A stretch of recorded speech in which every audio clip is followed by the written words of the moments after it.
Hij is weer helemaal terug.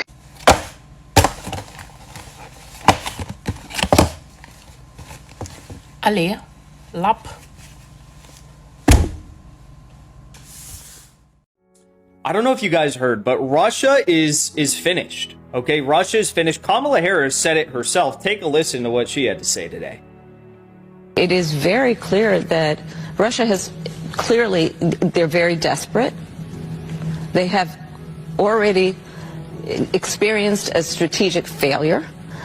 Just think of pretty much everything that NBC News and the New York Times have told you about the war in Ukraine is a lie. The Russian army is incompetent, they claim. Ukraine is a democracy. Vladimir Putin is Hitler and he's trying to take over the world. Thankfully, the Ukrainians are winning. None of that is true. Every claim is false, the last one especially. The Ukrainian army is not winning. In fact, it's losing badly. Ukraine is being destroyed. Its population is being slaughtered in lopsided battles with a technologically superior enemy, or scattered by the millions to the rest of the globe as refugees. Ukraine is running out of soldiers. As that happens, the question will inevitably arise, who's going to replace them? If the Ukrainians can't beat Putin, who will? The answer, of course, will be us. American troops will fight the Russian army in Eastern Europe. That's most likely. And the assumption is we'll win. But will we win?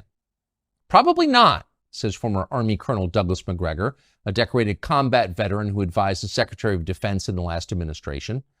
The U.S., says Macgregor, is on the brink of a catastrophic war that could very easily destroy us.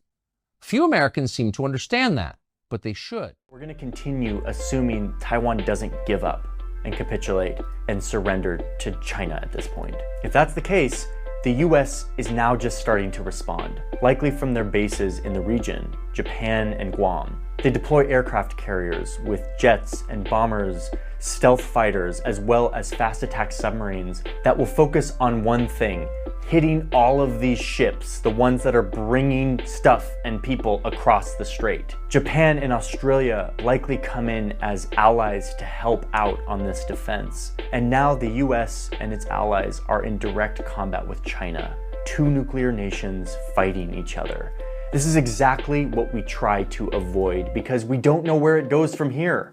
We don't know where the ceiling is. War always escalates. And when there's nuclear weapons involved, that's a very scary momentum. There's even a scenario where China actually strikes first, hitting US bases in Japan and Guam at the same time that they hit their initial targets in Taiwan. This would be a much more provocative move and would certainly bring the US full force into a war with China. So now you have Chinese troops who have pushed back the Taiwanese defense on the western beaches, and they are now moving in towards major city centers. The US is fighting on the water and in the air, and from here it becomes impossible to predict what could happen next. There are so many different directions. Depending on the US's tolerance for bloodshed, there could be American troops on the ground trying to push back Chinese advancements inland. But if you look at Chinese military writings on this, you'll see that as a part of this scenario, when they're thinking about it, they're not just thinking about the US and its allies and Taiwan.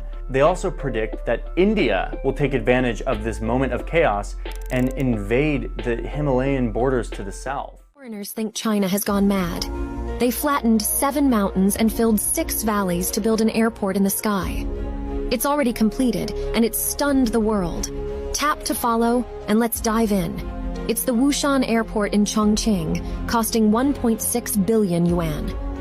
It stands atop a mountain and looks like an aircraft carrier soaring through the clouds from above.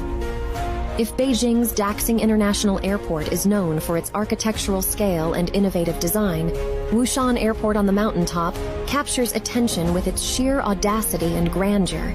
The airport is surrounded by cliffs with the blue sky and white clouds feeling so close. To build this airport, construction maniacs flattened 7 mountains and filled 6 valleys. The deepest part in front is over 110 meters, equivalent to 40 stories. In the end, tens of thousands of builders worked tirelessly, realizing this wonder in just 4 years, making the world admire China. After its completion, it only takes 50 minutes from Chongqing to Wushan. Who else could build such an incredible airport on a cliff if not China, friends?